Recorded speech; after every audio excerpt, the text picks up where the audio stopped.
Talent کے ناظرین کی خدمت میں آداب عرض ہے۔ علمی، ادبی اور سماجی شخصیات سے ملاقات کا ایک سلسلہ ہم نے شروع کر رکھا ہے۔ آج اس سلسلے میں ہمارے مہمان ہیں جناب سید قمر عباس نقوی صاحب۔ آپ ایک روزنامہ ایکسپریس میں گزشتہ کئی برسوں سے کالم لکھ رہے ہیں۔ کراچی کی بہت معروف، فعال اور متحرک تنظیم انجمن سادات امروہہ کے سیکٹری نشر و اشاعت ہیں کہ خبرنامہ امروہہ کے ایڈیٹر بھی ہیں۔ امروہہ سے تعلق ان کے آباء و اجداد کا ہے، اور سید قمر عباس نقوی صاحب کے تعلق جو ہے وہ ایک علمی ادبی گھرانے سے ہے، اور انہوں نے خاندان کی اس خوبصورت روایت کو برقرار رکھا ہے۔ ان کے والدین ہجرت کر کے لاہور میں آباد ہوئے۔ لاہور جیسا حسین خوبصورت شہر میں انہوں نے اپنا بچپن گزارا۔ سید قمر عباس نقوی اپنے زمانہ طالب علمی میں ہم نصابی سرگرمیوں میں بڑھ چڑھ کر حصہ لیتے رہے۔ پاکستان ٹیلی ویژن اور ریڈیو پاکستان لاہور کے کوئز مقابلوں میں بھی انہوں نے حصہ لیا، انعامات حاصل کیے۔ اس کے علاوہ لکھنے لکھانے کا شوق بھی انہیں رہا بہت زیادہ، اور یہ روزنامہ امروز اور روزنامہ مساوات میں مضامین بھی لکھتے رہے۔ تو یعنی کہ ایک ان کو علم سے، ادب سے لگاؤ اور وابستگی نوجوانی کے ہی دنوں سے، زمانہ طالب علمی کے یعنی کہ دنوں سے ہی ہو گیا تھا۔ ان کے دادا سید محمد عسکری نقوی کو ان کی علمی اور ادبی خدمات کے طور پر اس وقت کی برٹش حکومت نے ابو الفاروق کے خطاب سے نوازا۔ جہاں تک ان کے ایک خاندان کا تعلق ہے تو ان کی امروہہ سے تعلق ہونے کی وجہ سے ان کی بہت زیادہ قربت جناب رئیس امروہی، جان ایلیا اور سید محمد تقی، ایک بڑے فلاسفر تھے، ان کے ساتھ رہی۔ تو لاہور میں ان کو امجد، اسلام امجد جیسے اساتذہ بھی میسر آئے۔ تو یہ پورا ان کا ایک علمی ادبی وابستگی اور اپنی روایات سے جڑے رہنے کا ایک سلسلہ ہے۔ تو آج ہم اپنے ٹیلنٹ کے ناظرین کی ان سے ملاقات کروا رہے ہیں، اور ہم ان سے جانیں گے کہ انہوں نے اپنی زندگی میں جدوجہد کیسی کی، کامیابیوں کی طرف سفر کیسے طے کیا، کون کون سے مراحل طے کیے۔ تو یہ سب کچھ ابھی ہم ان سے گفتگو میں پوچھیں گے۔ یہ ہمیں اپنی روداد اور احوال سنائیں گے۔ تو میں جناب قمر عباس نقوی صاحب سے گفتگو کا آغاز کر رہا ہوں۔ جناب آپ یہ بتائیے گا کہ آپ نے اپنی ابتدائی تعلیم کا آغاز کب کیا، اس کے بعد آپ کون سے کالجز میں پڑھے اور کن تعلیمی اداروں سے وابستہ رہے؟ اس کے علاوہ یہ بھی ضرور بتائیں کہ آپ کی جائے پیدائش کون سی ہے؟ جی السلام علیکم۔ میں سب سے پہلے تو ماہنامہ ٹیلنٹ کا شکریہ ادا کروں گا کہ انہوں نے مجھے کچھ بولنے کا موقع دیا۔ تو میری ایکچولی پیدائش میری لاہور کی پیدائش ہے، اور میری ابتدائی تعلیم چونکہ لاہور ہی میں ہوئی ہے، اور میں نے matriculation Lahore board of secondary education سے مناسب نمبروں سے بس پاس کیا تھا۔ اور ہمارے یہاں اصل میں ماحول جیسے آج کل تعلیم کا ماحول ہے، ہمارا ایک طرح سے عسکری مزاج ماحول تھا پڑھائی کا۔ سرکاری اسکول تھے، تمام ٹیچر ہمارے سرکاری تھے، گورنمنٹ اس میں، تو اس میں باقاعدہ پڑھائی کے علاوہ ہفتہ صفائی منایا جاتا تھا ایک سال میں، بچوں کو ایٹیکیٹ سکھائے جاتے تھے، مینرز کی تعلیم دی جاتی تھی، اور کیا کہتے ہیں ذہنی آزمائش کا بھی مقابلے تھے، اسپورٹس کے ہمارے ہاں ایونٹس کروائے جاتے تھے، اس میں باقاعدہ وزیر تعلیم ہمارے انعام میں آیا کرتے تھے، انعامات کی تقسیم میں باقاعدہ ایک اینول فنکشن ہوا کرتا تھا۔ تو اچھا، میرا چونکہ شوق ہے، ہمارے ساتھ کچھ ایسی دوست مل گئے ہمیں پڑھنے والے کلاس فیلوز، جو ذہنی آزمائش میں بہت ان کی نالج بڑی تھی، اور ماشاءاللہ سے آج انہوں نے سی ایس ایس کر کے بیوروکریٹس بھی ہیں۔ تو ہم بیوروکریسی تو نہیں کر سکے، تھوڑے ہماری پرسنٹیج کم رہی تھی، لیکن اس میں کچھ لوگ چلے گئے اس فیلڈ میں۔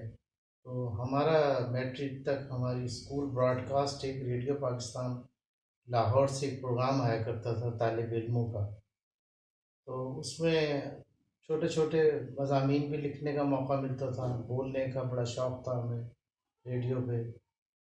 تو اسکول براڈ کاسٹ پروگرام میں ایک ویکلی پروگرام ہوتا تھا، اسکول کوئز، جس میں تمام اسکولوں کے لاہور کے اور مختلف پنجاب کے مختلف حصوں سے اسٹوڈنٹ پارٹیسپیٹ کیا کرتے تھے۔ تو ہمارے بھی اسکول کی ٹیم اس میں پارٹیسپیٹ کیا کرتی تھی ریگولرلی، اور ہم نے کچھ مقابلے بھی ون کیے، جس کی اسناد ہمیں اس زمانے کے وزیر تعلیم عبدالحفیظ کاردار، انہوں نے ہمیں باقاعدہ میرٹ سرٹیفکیٹ دیے تھے کوئی اس پروگرامز کے۔ تو اس کے بعد ہم نے میٹرک وہاں سے کیا۔ اچھا، پڑھائی کا یہ تھا کہ یہ ہمارے کمپوزٹ ایگزام ہوا کرتے تھے، 9th اور 10th بورڈ کا امتحان ہوتا تھا، اور ایک مڈل کلاس ہوتا تھا اسکالرشپ کا امتحان۔ تو ہم زیادہ ہمارا رجحان پڑھائی کی طرف تھا، کھیلوں کی طرف کم تھا، تو دیکھنے کی حد تک کھیل کا شوق تھا بس۔ تو یہی ہماری وہاں ایکٹیویٹیز رہیں۔ جب ہمارا میٹرک میں رزلٹ آیا ہے تو ایڈمیشن میرا ہو گیا تھا۔ اچھا، کالج کا نام بتائیے گا جہاں آپ کا ایڈمیشن ہوا؟ ہاں، ہوا یہ کہ میٹرک کے بعد والد صاحب چاہتے تھے کہ بھئی کسی پولی ٹیکنک میں میرا بچہ پڑھ لے، تو لیکن میرا رجحان ہی نہیں تھا میں پولی ٹیکنک میں ٹیکنیکل سائڈ پر۔ تو مجھے ایکچولی شوق تھا پڑھنے کا، کتابیں ہماری اسکول کی جو ہوا کرتی تھیں، ہمارا ایک سال لائبریری کا پیریڈ، ہمارے اسکول میں بھی لائبریری تھی، اور اس کے بعد میں نے ایم اے کالج میں میرا ایڈمیشن ہوا، Mohammedan Anglo oriental college Lahore, جس میں ہمیں امجد اسلام امجد ہمارے نئے نئے اردو کے لیکچرار آئے تھے۔ اچھا، ان کے بہت ہی گہرے دوست تھے عطا اللہ قاسمی، وہ بڑے شعر و شاعری بھی کیا کرتے تھے، ان کے پاس لمبریٹا، دونوں کے پاس اسکوٹر ہوا کرتی تھی، اور ایک کیپ ہوتی تھی ان کی بھٹو اسٹائل کی، دونوں میں بڑا گہرا تعلق تھا۔ تو اس میں پھر انہوں نے ہمیں ایک سال، میرا خیال ہے مرقع ادب ہماری اردو کی کتاب ہوا کرتی تھی، تو وہ آیا کرتے تھے، ہمارا 1 گھنٹے کا پیریڈ ہوتا تھا اردو کا۔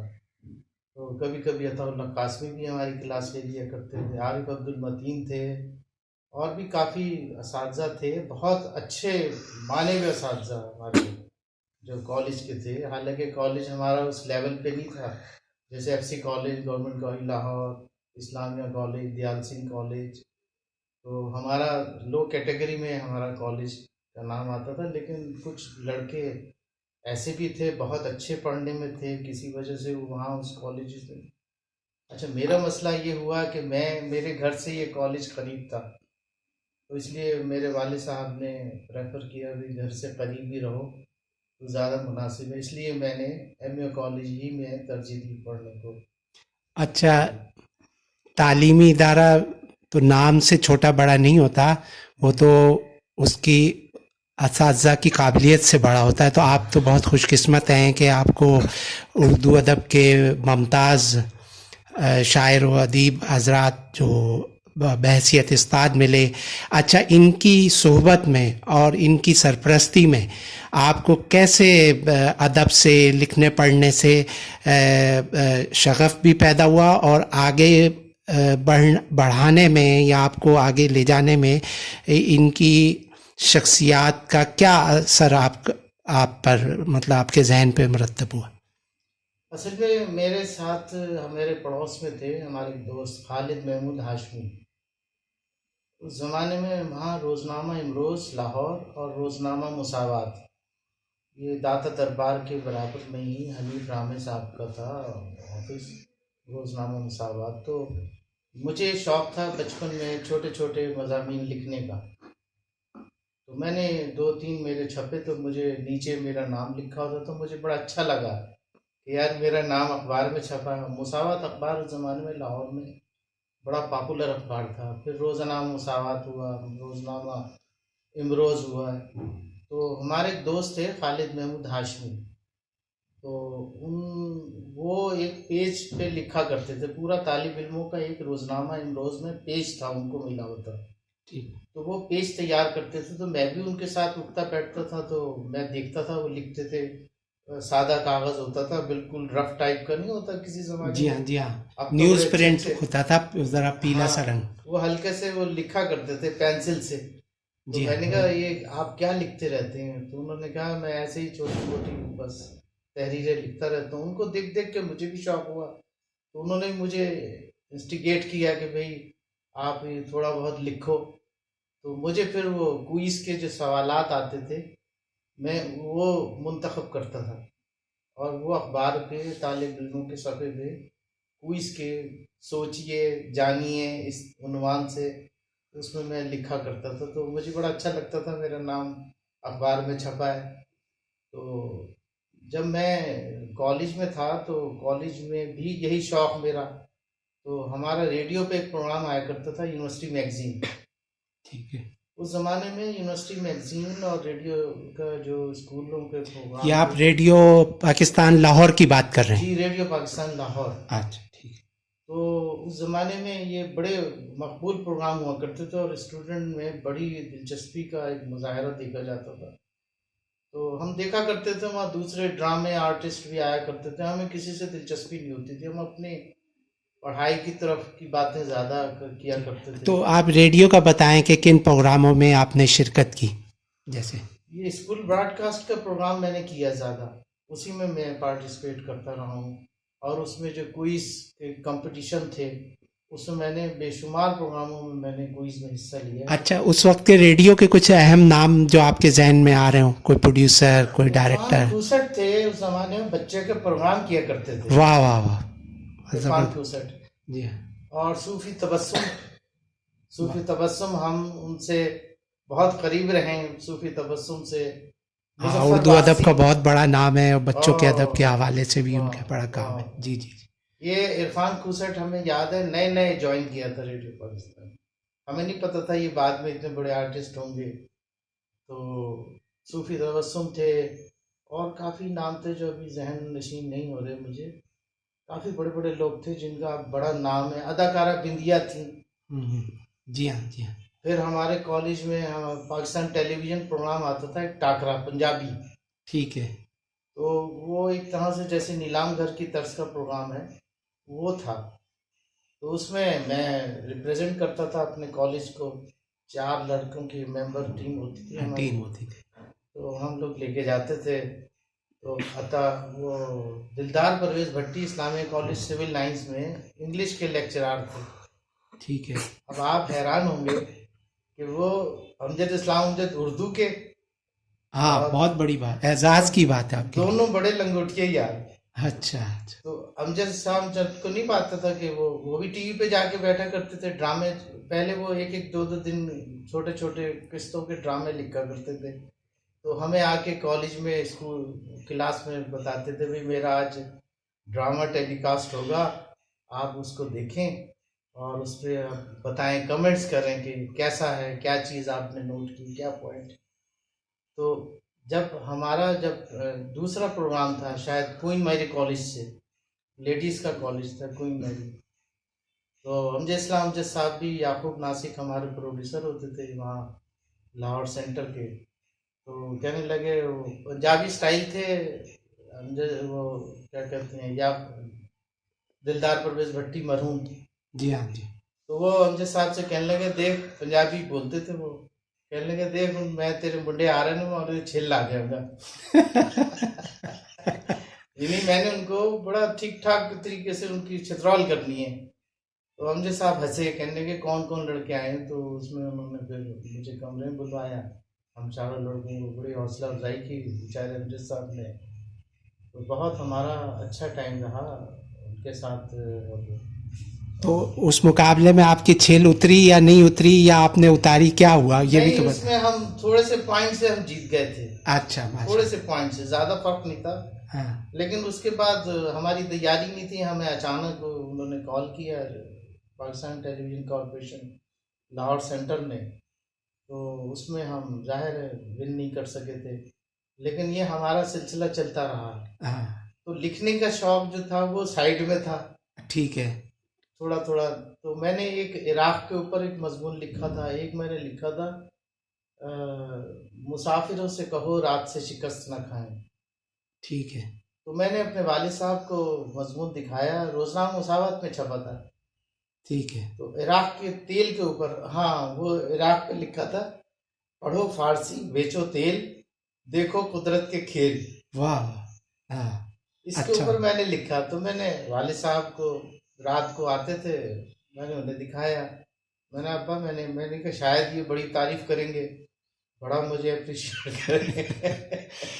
انہوں نے غصے میں دیکھا تو انہوں نے مجھے تھپڑ رسید کیا، کہنے لگے یہ تم اپنی نصابی تعلیم سے ہٹ رہے ہو، تم اچھا یہ تم کہاں جا رہے ہو، تم ابھی پہلے اپنی نصابی تعلیم مکمل کرو، یہ بات کی چیزیں ہیں، اس کو مت دیکھو.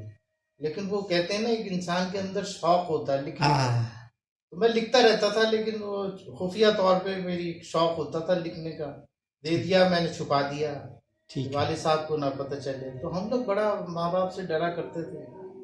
اچھا یہ بتائیے گا کہ گریجویشن مکمل کی تو پھر آگے یہ آپ بینکنگ کی فیلڈ میں بہت آپ نے ایک زندگی کا بڑا وقت گزارا ہے، تو یہ اس طرف کیسے آئے، یہ سارا قصہ بھی ہمیں سنائے نا. اصل میں لاہور میں وہ زمانہ ہمارا تھا 1972 76 80، وہاں بے روزگاری تھی. تعلیم تو بہت اچھی تھی لاہور کی، پورے پاکستان میں نمبر 1 کی ایجوکیشن تھی. نقل کا قطعاً کوئی رجحان نہیں تھا، اور نہ اسٹوڈنٹ کو ضرورت پڑتی تھی، اتنے اچھے ٹیچر تیاری کرواتے تھے. اور زمانے میں یہ تھا کہ بی ایڈ کی ٹریننگ ہوا کرتی تھی. ٹھیک ہے. میل فیمیل ان کو اسکولوں میں بھیجا کرتے تھے ٹیچرز کی ٹریننگ کے لیے. تو 4 مہینے کا تو وہ اپنا 4 مہینے کا وہ اپنا کورس کرواتے تھے، تو اس میں ہماری اتنی تیاری ہو جاتی تھی. پھر اس زمانے میں ٹیسٹ پیپر آیا کرتے تھے، سالٹ ٹیسٹ پیپر، وہ ہم اس کو جا کے اس میں سے تیاریاں کیا کرتے. تو ہمیں کبھی نقل کی ضرورت ہی نہیں پڑی، کبھی سوچا ہی نہیں کہ بھی نقل کیا چیز ہوتی ہے. حالانکہ میتھمیٹکس میں کمزور رہا ہوں، ہمیشہ سے میتھمیٹکس میرا دماغ نہیں، میتھمیٹکس میں آپ کمزور رہے اور آپ ساری زندگی بینک میں حساب کتاب کرتے رہے، یہ کیا راز ہے؟ اب اس کا بھی میں آپ کو، تو پھر آپ نے اکاؤنٹ ہولڈر کا نقصان کیا یا اصل میں میں نے جب میں دیکھا کہ میرا سلیکشن ہری پور ہزارہ میں ہو گیا تھا، اپرنٹس شپ ٹریننگ کے لیے ہری پور گیا میں 4 مہینے 6 مہینے. یہ بینکنگ سیکٹر کی بات میں انٹر کرنے کے بعد. اچھا ٹھیک ہے. انٹر کے بعد میرا سلیکشن ہو گیا تھا. پھر مجھے کال آئی پاکستان آرمی سے، اچھا، سیکنڈ لیفٹیننٹ کی، کیونکہ وہ این سی سی کی ٹریننگ ہوا کرتی تھی، اس میں ہماری ساتھ میں ہم رہے تھے. اور سول ڈیفینس کی بھی میں نے ٹریننگ کی ہوئی تھی. ٹھیک ہے. تو مجھے انہوں نے آفر کی تھی بھی آپ سیکنڈ. تو پھر یہ آرمی میں آپ کیوں نہیں گئے؟ آج نہیں، آپ وہ ہمارے والد سامنے صاحب، میجر وغیرہ بن کے ہاں بیٹھے والد ہیں. صاحب نے مجھے منع کیا. انہوں نے کہا اچھا ایک میرا بڑا بیٹا جو ہے نا ذہنی ریٹارڈڈ ہے، اچھا. تو ایک تم رہ گئے ہو، تو اب یہ جنگوں میں تم نہ کام آ جاؤ. تو اس لیے انہوں نے مجھے پریفر نہیں کیا. اچھا. تو ہم جیسے والد صاحب کہتے تھے ہم اس پہ چلتے بھی تھے. جی جی. اچھا، والد صاحب کا یہ شیڈول تھا کہ بیچارے صبح جاتے تھے 5 وقت کی نمازیں، اور رات کو آ کے ایک اتوار کے دن کی چھٹی ان کی ہوتی تھی. ٹھیک. تو وہ اتوار میں ہمیں لے کے بیٹھا کرتے تھے. انگلش کا خوب رگڑا دیتے تھے، اردو کا رگڑا دیتے تھے، انگلش کے ٹینسز، محاورے، وہ خوب ہمیں. اچھا، اب آپ یہ تعلیم مکمل کر کے میں جو پوچھ رہا تھا آپ سے کہ بینکنگ سیکٹر کی طرف کیسے آئے؟ ہاں، بینکنگ میں اس طرح سے آیا کہ میں نے تعلیم کے ساتھ ساتھ مجھے شارٹ ہینڈ سیکھنے کا بھی شوق تھا. اچھا. English short hand. تو میں نے جب انگلش شارٹ ہینڈ شروع کی تو میں نے دیکھا انگریزی اس لیول کی نہیں ہے. تو میں نے پھر انگلش کی امپرومنٹ کی، گرامر پڑھی. ڈان اخبار وہاں ہمارے یہاں پاکستان ٹائمز اخبار آتا تھا، میں اس کو پڑھتا تھا. پھر مجھے ایک ایسی عادت پڑ گئی پاکستان ٹائمز پڑھنے کی، تو اس سے مجھے پھر یہ میرے لیے ایک بڑا اچھا ٹول ثابت ہوئی شارٹ ہینڈ. شارٹ ہینڈ نے مجھے پھر سول ایویشن جو آج کل اتھارٹی ہو گئی، پہلے فیڈرل گورنمنٹ کا ادارہ تھا. جی جی جی. تو میں اس زمانے میں 14ویں گریڈ میں تھا. 3 سال 4 سال میری جاب رہی سول ایویشن میں. اچھا. تو اسی ٹریڈ میں نے حبیب بینک میں اور مختلف بینکوں میں اپلائی کیا. ٹھیک ہے. تو مجھے اچھا پیکج وہاں ملا حبیب بینک سے. ٹھیک ہے. تو یوں پھر میں برانچ بینکنگ میں نے نہیں کی، لیکن میں ہیڈ آفس میں جو ایگزیکٹوز تھے ان کے ساتھ مجھے کام کرنے کا موقع اپنی پوری سروس میں مجھے ملا. جی، قمر عباس صاحب، آپ کا بہت دلچسپ باتیں اور بڑی اچھی یادیں آپ نے تازہ کی. تو اب میں یہ آپ سے ایک سوال کرنا چاہ رہا ہوں کہ آپ کا تعلق، یعنی کہ آپ کے آباء و اجداد کا تعلق ہندوستان کے مشہور علاقے امروہہ سے ہے. تو امروہہ کے لوگوں کا تو اس پورے بر صغیر پاک و ہند میں علم و ادب میں بڑا نام ہے. تو یہ سانحہ کیسے ہوا کہ آپ کے والد صاحب نے آپ کو ایک مضمون لکھنے پر اور وہ ایک موقر اخبار میں شائع ہونے پر تھپڑ رسید کر دیا، جبکہ آپ کے خاندان کا اور ان لوگوں کا تو بڑا نام تھا؟ تو یہ اس میں مجھے فرق بتائیں، اور یہ بتائیں کہ خاندان میں جو علم و ادب کے بڑے نام تھے ان سے آپ کا کیا رشتہ تھا، اور ان کے یعنی کہ آپ ان جیسا بننا چاہتے تھے یا ان کو فالو کرتے تھے، کیا تھا؟ ذرا یہ بتائیے. اصل میں ہمارے والد صاحب چونکہ امرتسر میں رہے ابتدا ہی سے، امروہہ ان کا رہنا کم ہوا. اچھا. تو جب پارٹیشن ہوا تو وہ at the time of partition وہ ڈائریکٹ لاہور آ گئے، آگے کراچی نہیں آئے. تو چونکہ وہاں فیڈرل گورنمنٹ کی جاب تھی تو یہاں بھی ان کو آڈٹ میں لاہور میں فیڈرل گورنمنٹ کی، تو اس لیے ہمارا وہاں اڑنا بچھونا لاہور میں رہا. سب بہن بھائیوں نے وہیں ایجوکیشن حاصل کی. اب چونکہ ہمارا تعلق سادات امروہہ سے ہے، تو اب ہمارے والد میں یہ جراثیم نہیں تھے ادب کے. وہ سیدھے سیدھے انگلش میڈیم ٹائپ کے آدمی تھے. وہ چاہتے تھے بس اپنی پڑھائی کرو، کیونکہ پڑھائی ایک ایسی ہے، تعلیم ایک ایسی چیز ہے جو غربت سے باہر نکالتی ہے. ٹھیک ہے. تو وہ کہا کرتے تھے کہ بھئی اگر آپ کو بھوکا رہو گے تو آپ کو احساس ہوگا، بھوک میں جب آپ رہو گے تو آپ کو احساس ہوگا کہ واقعی میں زندگی کیا چیز ہوتی ہے. وہ انہوں نے ہمیں یہ چیز بڑی سکھائی. بڑی بڑی خوبصورت بات کی. انہوں نے ہمیں یہ بات بتائی. تو رئیس امروہی سید محمد تقی، محترم جان اہلیہ اور صادقین، یہ ہمارے یوں کہوں گا میں کہ ہمارے جو دادا تھے سید محمد عسکری، جنہیں government of British Indian government نے ان کو خطاب دیا تھا ابو الفاروق. جی ہاں. وہ اسکالر تھے. اچھا. سید محمد عسکری، سید محمد عسکری اور شفیق حسن اہلیہ، یہ دونوں ہم اثر تھے. ان کا بہت دوستانہ تھا. ٹھیک ہے. امروہہ میں. تو یوں ہمارا سلسلہ نسب ان سے ہمارا ملتا ہے. تو ہاں، یہ جب تو بہت بڑے نام ہیں اردو جی ادب کے، جی بہت بڑے نام ہیں. جی صادقین جب جس زمانے میں لاہور کے عجائب گھر میں پینٹنگ کیا کرتے تھے، تو ہمارے والد بھی جایا کرتے تھے ان سے ملنے. اور مجھے بھی چونکہ تعلق ہے، پھر ہم کراچی مائگریٹ ہو گئے لاہور سے. تو ہمارے والد ریٹائر ہو کے یہاں آئے تھے، تو وہ جا کے رئیس صاحب سے یہاں ملے. گارڈن ایسٹ میں ان کا گھر تھا، برابر میں تقی سید محمد تقی فلاسفر ان کا تھا. اور جان ایلیا شاید وہاں نہیں تھے، ان کے چھوٹے بھائی محمد عباس جو عالمی ڈائجسٹ دیکھا کرتے تھے ہاں وہاں اس بالکل، زمانے میں. ٹھیک ہے. اور ان کا ایک گارڈن ایسٹ میں نیچے بیسمنٹ تھا. بیسمنٹ میں باقاعدہ ایک پرنٹنگ پریس تھا جو ان کے بیٹے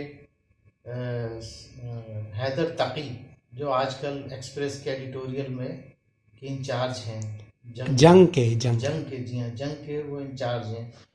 تو نیچے انہوں نے مشرق پریس کے نام سے ان کا، تو ہمارے والد صاحب کو انہوں نے وہاں بلا لیا کہ میاں تم ہمارے پاس آ جاؤ، یہاں رہو. تو یوں میرا ان کے گھر جانا آنا ہوتا تھا. تو اور ایک زمانے میں کتاب ان کی تیار ہو رہی تھی، ایسیز ان فلاسفی، سید محمد تقی.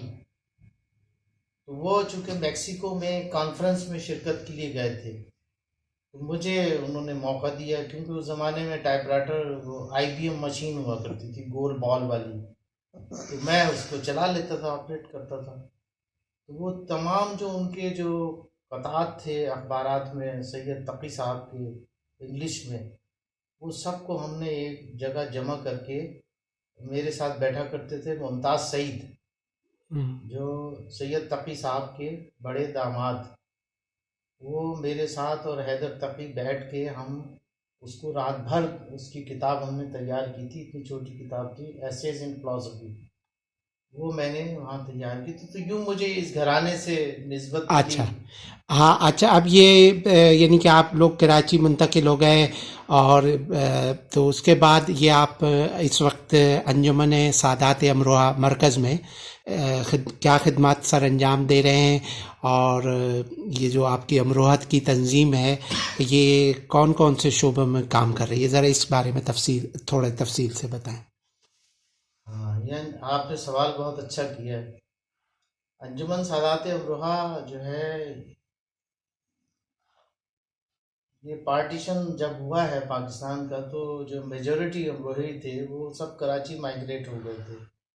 اب ظاہر ہے یہاں اس زمانے میں مسائل تھے، کوئی ایک پلیٹ فارم بنانا تھا انہوں نے، تو اس کے لیے ہمارے بزرگوں نے کوشش کر کے یہاں زمین خریدی. اور انجمن جو ہے وہ ادبی، کھیل، ثقافت تمام کا ایک مشترکہ پلیٹ فارم ہے ان کی اتحاد کے لیے. تو مجھے بھی پچھلے سال مجھے سیکریٹری مرکز کا، کمیونٹی سینٹر کا مجھے ملا تھا. تو میں پھر اپنی ذاتی مصروفیات کی وجہ سے ایک طرف ہو گیا تھا. تو اب چونکہ میرے کالم باقاعدہ ایکسپریس میں چھپتے ہیں، اور ظاہر ہے لوگ پڑھتے ہیں، میری شناخت ہے کالم. میں یہاں ایک بات بتانا چاہ رہا ہوں، میں کالم نگار نہیں ہوں، لیکن لوگوں نے کہہ کے مجھے میرے مضامین پڑھ کے مجھے کالم نگار بنا دیا. تو میں تو بہت ایک چھوٹا سا ایک قلم کار ہوں، لکھتا ہوں، طالب علم ہوں. تو لکھ لیا تو لوگ پسند کرتے ہیں، تو بڑی مہربانی ان کی، محبتیں ہیں کہ وہ پسند کرتے ہیں. تو آج کل تو فی الحال میرے پاس نشر و اشاعت کا قلمدان انجمن سادات امروہہ کا ہے. تو اس میں ہمارا ایک سہ ماہی رسالہ نکلتا ہے، خبر نامہ امروہہ کے نام سے. تو اس کا میں ایڈیٹر بھی ہوں. اس وقت پورا اس کی کوریج کرنا، پوری انجمن کی جو ہماری ایکٹیویٹیز ہیں سال کی یا 3 مہینے کی، اس کو ہم اس رسالے میں ہائی لائٹ ہمیں کرنا ہوتا ہے. اچھا، یہ خبر نامہ جو ہے یہ ہماری کمیونٹی، جب سے میں نے نشر و اشاعت کا میں نے چارج سنبھالا ہے، تو میں نے یہ تمام جتنی پاکستان کی یونیورسٹیز کی لائبریریز ہیں ان تک رسائی ہم نے ممکن بنائی ہے، تاکہ ہماری چیزیں دوسرے لوگوں کو بھی اویئرنیس ہو. تو الحمدللہ اچھا کامیاب جا رہا ہمارا خبر نامہ. جی. اور اچھا تھوڑا سا یہ بتائیں اپنے فیملی کے بارے میں، بچوں کے بارے میں، ان کے نام کیا ہیں، وہ کن کن شعبے میں کام کر رہے ہیں، تو یہ بھی بتا دیں. میری شادی میری ہی کزن کی بیٹی ہیں، فرسٹ کزن ہیں، ان سے میری یہاں کراچی میں شادی ہوئی. اور ماشاءاللہ سے 3 میرے بیٹے ہیں. بڑا بیٹا میرا کاشف عباس نقوی، جو اس وقت MBA کرنے کے بعد بینک لبیب جوائن کیا ہے، تو اس وقت نمبر 2 نمبر 3 پوزیشن پہ ہیں برانچ میں. اور دوسرے میرے دانیال عباس نقوی ہیں، جن کی شادی ڈاکٹر محسن نقوی، معروف عالم ہیں، مذہبی اسکالر ہیں، ان کی بیٹی سے ان کا نکاح ہوا ہے. اور تیسرا بیٹا وہ جو دانیال ہے میرا بیٹا، وہ اپنا اس کا ایک بزنس ہے، اس کا شو بزنس سے ہی ریلیٹڈ ہے، کوئی آرٹسٹک وہ اپنا اس کا کام ہے، اس کا اسٹوڈیو ہے ڈیفینس میں ذاتی. ماشاءاللہ سیٹلڈ ہے وہ بھی. اور تیسرا میرا ہے ٹورزم ڈپارٹمنٹ میں، تو ایونٹ مینجمنٹ وغیرہ کے جو پروگرام ہوتے ہیں، ڈریم ورلڈ اس کا ریفرنس رہا ہے. اور ایواری ہوٹل مینجمنٹ میں بھی اس نے کچھ کورسز بھی کیے ہیں. بہرحال ابھی وہ انمیریڈ ہے. ٹھیک. تو اچھا یہ بتائیں کہ یہ ایک زندگی کا طویل سفر آپ نے طے کیا، لکھنے پڑھنے سے تعلق رہا، بینکنگ سیکٹر سے تعلق رہا، تو آج کل آپ وفاقی محتسب کے سندھ کے ادارے سے وابستہ ہیں، تھوڑا سا اس بارے میں بتا دیں. ہاں بھائی، ہماری لائف تو بڑی ایک اسٹرگل کی لائف رہی ہے، اور بس کام کی طرف توجہ ہمارا جو ہے نا زندگی کا مقصد ہے. میں پیسے کو نہیں دیکھتا، میں تو پوری زندگی آپ کام سیکھیں، جس شعبے پہ بھی آپ جائیں آپ سیکھنے کی جستجو رکھیں. اچھا اب ہمارے ہاں لوگ شور مچاتے ہیں کہ بھئی بے روزگاری آپ کی اپنا فالٹ ہے. آپ کام کریں، پیسہ نہ دیکھیں. پیسہ دیکھیں گے آپ کچھ بھی نہیں کر سکتے. آپ بس کام پکڑیں گے کہ مجھے آپ کام دیجئے. میرا یہ سٹائل رہا ہے. میں جس ادارے میں رہا ہوں میں کہتا تھا یار مجھے آپ کام دیجئے، پیسوں کی میں بات نہیں کیا کرتا تھا. تو الحمدللہ میں حبیب بینک سے میں ریٹائر ہوں اپنے میچور ہو کے، اور مجھے صوبائی محتسب اعلیٰ سندھ کے ادارے میں مجھے خدمت کرنے کا موقع ملا ہے. الحمدللہ میرے 5 سال بڑے سکسیسفلی یہاں گزر گئے ہیں. بس اللہ کا کرم ہے، زندگی اچھی ہے، سیٹ ہے، صحت مند ہیں. سب سے بڑی چیز صحت کی. اچھا یہ بتائیے گا آخر پہ ہمارے ٹیلنٹ کے ناظرین کے لیے اور بالخصوص نوجوانوں کے لیے آپ کیا پیغام دینا چاہیں گے؟ نوجوانوں کے لیے تو یہ ہے کہ بھئی آپ حالات کو دیکھ کے چلیے. اپنی جو زندگی کا لاہے عمل ہے وہ حالات دیکھیں، دنیا میں حالات کہاں جا رہے ہیں، کس طریقے سے یورپ دنیا نے ترقی کی ہے. آج ہمیں افسوس ہوتا ہے تمام ہمارے پاس پاکستان میں وسائل ہوتے ہوئے بھی ہم آج بہت پیچھے ہیں. کیا وجہ ہے؟ ہمارا جتنا ٹیلنٹ تھا وہ یورپ، کینیڈا، امریکہ نے ہائر کر لیا ہے. ہمارے پاس کیا بچا ہے؟ کیونکہ ناقدری ہے یہاں، علم کی ناقدری ہے یہاں. تو ہمیں یہی سوچنا ہے کہ اپنے ملک میں ہم کس طریقے سے اس کو یہاں اپنے ٹیلنٹس کو استعمال کریں. ہمارے اندر یہ بہت بڑی خرابی ہے، کمی ہے. ہمارے اچھے اچھے بچے، ہمارا ٹیلنٹ سب وہ لوگ استعمال کر رہے ہیں یہودی، اور ہم محروم ہیں، ہم قرضوں میں ہی دبے ہوئے ہیں. جبکہ اللہ نے بڑی وسائل ہمیں دی ہیں. پوری دنیا میں ایسے وسائل نہیں ہیں جو ہمیں اللہ تعالیٰ نے یہاں عنایتیں کی ہوئی ہیں. میں تو یہی کہوں گا بھائی یہاں ایک فیوچر بنائیے اور کوشش کیجئے بزنس کی طرف کو، بزنس کو مائنڈ بنائیں. جیسے اسرائیل میں ہے وہاں نوکری بچے نہیں کرتے، وہاں چھوٹے چھوٹے کام کر کے بزنس کی طرف رجحان کرتے ہیں. آپ دیکھ لیں جتنی ملٹی نیشنل کمپنیاں ہیں وہ یہودی اسرائیلیوں کی ہیں، اور پوری دنیا پہ چھائے ہوئے ہیں یہ لوگ. یہ ہے. قمر صاحب، میں آپ کا بہت بہت شکریہ ادا کرتا ہوں کہ آپ نے ٹیلنٹ کے ناظرین کے لیے اپنے قیمتی وقت میں سے کچھ لمحات ہمیں بھی عنایت کیے. آپ کی تشریف آوری کا بہت شکریہ، آپ کی بہت اچھی معلوماتی گفتگو کا بہت شکریہ، اور آپ کی محبت کا بہت شکریہ. بس